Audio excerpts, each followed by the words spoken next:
Halo, selamat sore semuanya. Kami dari Universitas Nusa Nipah Maumere, Fakultas Pertanian, Prodi Agribisnis. Di sini kami akan membahas tentang geopolitik Indonesia dalam perspektif wawasan Nusantara. Sebelumnya kami akan memperkenalkan diri kami. Nama lengkap saya Veronica Martania Sunatalewar, biasa dipanggil Lia. Nama lengkap saya Afila Grengan, biasa dipanggil Afira. Nama saya Paulinus Chandra, biasa dipanggil Chandra. Saya Margareta Olivia Matokan, biasa dipanggil Bunga. Saya Benedikta Yulana Loru, biasa dipanggil Ita. Saya Yulianus Alfian Raga, biasa dipanggil Ica.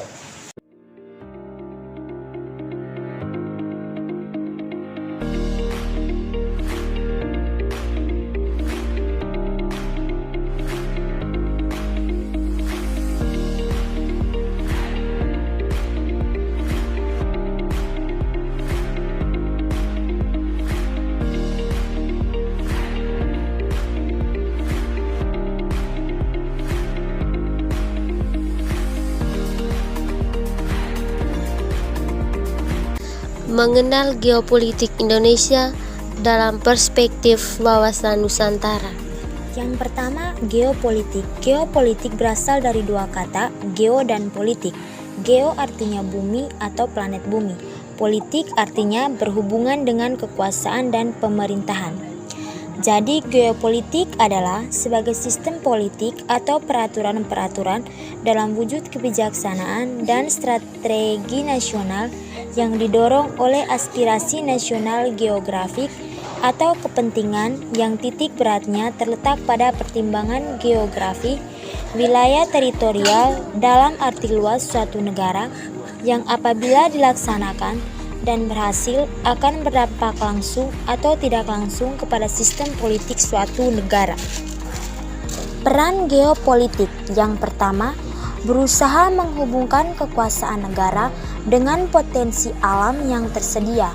Yang kedua, menghubungkan kebijaksanaan suatu pemerintahan dengan situasi dan kondisi alam. Yang ketiga, menentukan bentuk dan corak politik luar dan dalam negeri. Yang keempat, menggariskan pokok-pokok haluan negara, misalnya pembangunan. Yang kelima, berusaha untuk meningkatkan posisi dan kedudukan suatu negara berdasarkan teori negara sebagai organisme dan teori-teori geopolitik lainnya. Yang keenam, membenarkan tindakan-tindakan ekspansi yang dijalankan oleh suatu negara. Geopolitik mempunyai konsep yang disebut wawasan Nusantara. Wawasan Nusantara mempunyai dua tujuan. Tujuan yang pertama, tujuan nasional. Tujuan nasional dapat dilihat dalam pembukaan Undang-Undang Dasar 1945.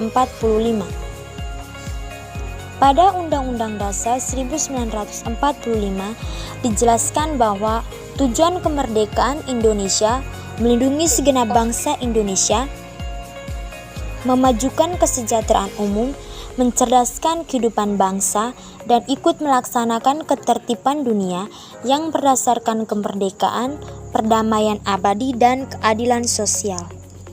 Tujuan yang kedua adalah tujuan ke dalam. Tujuan ke dalam mewujudkan kesatuan segenap aspek kehidupan, baik alamiah maupun sosial. Isi wawasan Nusantara adalah tercermin dalam perspektif kehidupan manusia Indonesia dalam eksistensinya yang meliputi cita-cita bangsa dan asas manual. Tata laku wawasan Nusantara. Tata laku batinia berlandaskan falsafah bangsa yang membentuk sikap mental bangsa yang memiliki kekuatan batin.